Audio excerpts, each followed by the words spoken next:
जय श्री कृष्ण दोस्तों।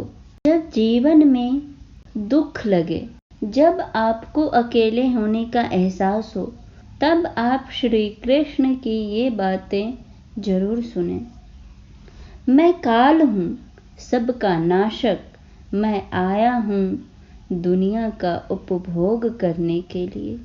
कर्म उसे नहीं बांधता जिसने काम का त्याग कर दिया है। बुद्धिमान व्यक्ति कामुक सुख में आनंद नहीं लेता।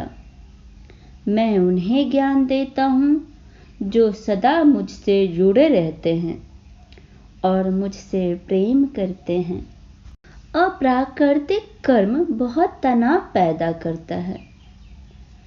अपने अनिवार्य कार्य करो, क्योंकि वास्तव में कार्य करना निष्क्रिय से बेहतर है। मैं सभी प्राणियों के हृदय में विद्यमान हूँ। निर्माण केवल पहले से मौजूद चीजों का प्रक्षेपण है। बुरे कर्म करने वाले सबसे नीच व्यक्ति जो राक्षसी प्रवृत्तियों से जुड़े हुए हैं और उनकी बुद्धि माया ने हर ली है, वह मेरी पूजा या मुझे पाने का प्रयास नहीं करते। मैं ऊष्मा देता हूँ, मैं वर्षा करता हूँ, मैं वर्षा रोकता भी हूँ, मैं अमृत भी हूँ और मृत्यु भी मैं ही हूँ। जो इस लोक में अपने काम की सफलता का कामना रखते हैं, वे देवताओं की पूजा करते हैं। जब वे अपने कर्म में आनंद खोज लेते हैं, तब वो पूर्णता प्राप्त करते हैं। इंद्रियों की दुनिया में कल्पना सुखों की शुरुआत है और अंत भी, जो दुख को जन्म देता है। कर्म योग वास्तव में एक परम रहस्य है। कर्म मुझे बांधता नहीं, क्योंकि मुझे कर्म के प्रतिफल की कोई इच्छा नहीं। करुणा द्वारा निर्देशित सभी कार्य ध्यान से करो। सदैव संदेह करने वाले व्यक्ति के लिए प्रसन्नता न इस लोक में है, न ही कहीं और। किसी और का काम पूर्णता से करे। किसी और का काम पूर्णता करने से कहीं अच्छा है कि अपना करे, भले ही उसे अपूर्णता का साथ करना पड़े। जो ज्ञान और कर्म को एक रूप में देखता है, वही सही मायने में देखता है।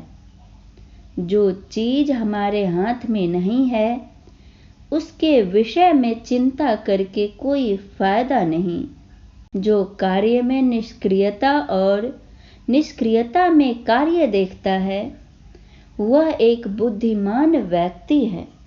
यदि कोई बड़े से बड़े दुराचारी भी अनन्य भक्ति भाव से मुझे भजता है, तो उसे भी साधु ही मानना चाहिए और वह शीघ्र ही धर्मात्मा हो जाता है तथा परम शांति को प्राप्त होता है।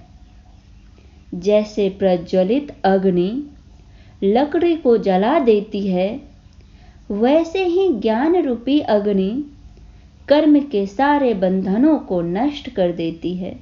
अपने आप जो कुछ भी प्राप्त हो, उसमें संतुष्ट रहने वाला, ईर्ष्या से रहित, सफलता और असफलता में संभाव वाला कर्मयोगी कर्म करता हुआ भी कर्म के बंधनों में नहीं बंधता है। जो आशा रहित है, उसके मन और इंद्रियां वश में है। जिसने सब प्रकार के स्वामित्व का परित्याग कर दिया है, ऐसा मनुष्य शरीर से कर्म करते हुए भी पाप को प्राप्त नहीं होता। काम, क्रोध और लोभ यह चीजों को नरक की ओर ले जाने वाले 3 द्वार हैं। इंद्रियां शरीर से श्रेष्ठ कही जाती है। इंद्रियों से परे मन है और मन से परे बुद्धि है, और आत्मा बुद्धि से भी अत्यंत श्रेष्ठ है।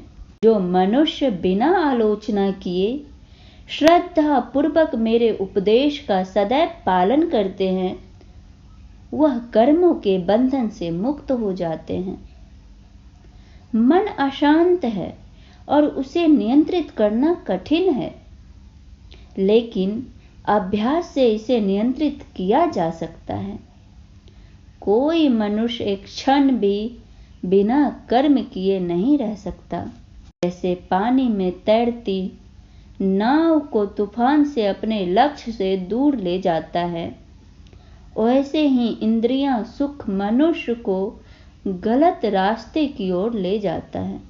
जो कुछ भी तू करता है उसे भगवान को अर्पण करता चल।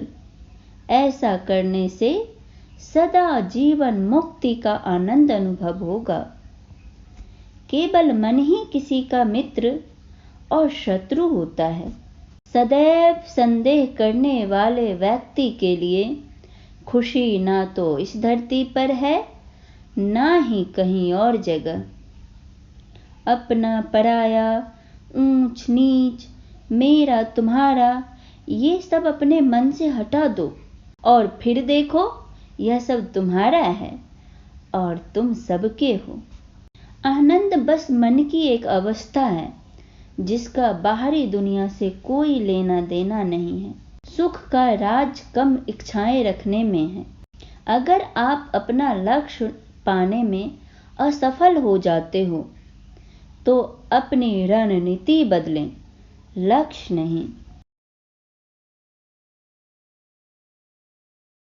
मन बहुत ही चंचल होता है और इसे नियंत्रित करना कठिन है, परंतु अभ्यास से इसे वश में किया जा सकता है।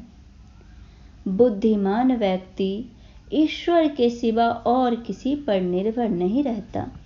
संपूर्ण प्राणी अन्न से उत्पन्न होते हैं। अन्न की उत्पत्ति वर्षा से होती है, वर्षा यज्ञ से होती है और यज्ञ सत्कर्मों से उत्पन्न होने वाला है। इस आत्म विनाशकारी नरक के लिए 3 द्वार हैं: वासना, क्रोध और लालच। इन तीनों को छोड़ दो। आत्मा को न शस्त्र काट सकते हैं, न आग उसे जला सकती है, न पानी उसे भिगो सकता है, न हवा उसे सुखा सकती है। क्रोध से मनुष्य की मति मारी जाती है, यानी मूढ़ हो जाती है, जिससे स्मृति भ्रमित हो जाती है। स्मृति भ्रम हो जाने से मनुष्य की बुद्धि नष्ट हो जाती है और बुद्धि का नाश हो जाने पर मनुष्य खुद ही अपना नाश कर बैठता है। मन बहुत ही चंचल होता है और इसे नियंत्रित करना कठिन है, परंतु अभ्यास से इसे वश में किया जा सकता है। बुद्धिमान व्यक्ति ईश्वर के सिवा और किसी पर निर्भर नहीं रहता। न तो यह शरीर तुम्हारा है और न तो तुम इस शरीर के मालिक हो। यह शरीर 5 तत्वों से बना है: आग, जल, वायु, पृथ्वी और आकाश। एक दिन यह शरीर इन्हीं 5 तत्वों में विलीन हो जाएगा। श्रेष्ठ पुरुष जो जो आचरण यानी जो जो काम करते हैं, दूसरे मनुष्य भी वैसा ही आचरण, वैसा ही काम करते हैं। वह जो प्रमाण या उदाहरण प्रस्तुत करता है, समस्त मानव समुदाय उसी का अनुसरण करने लग जाते हैं।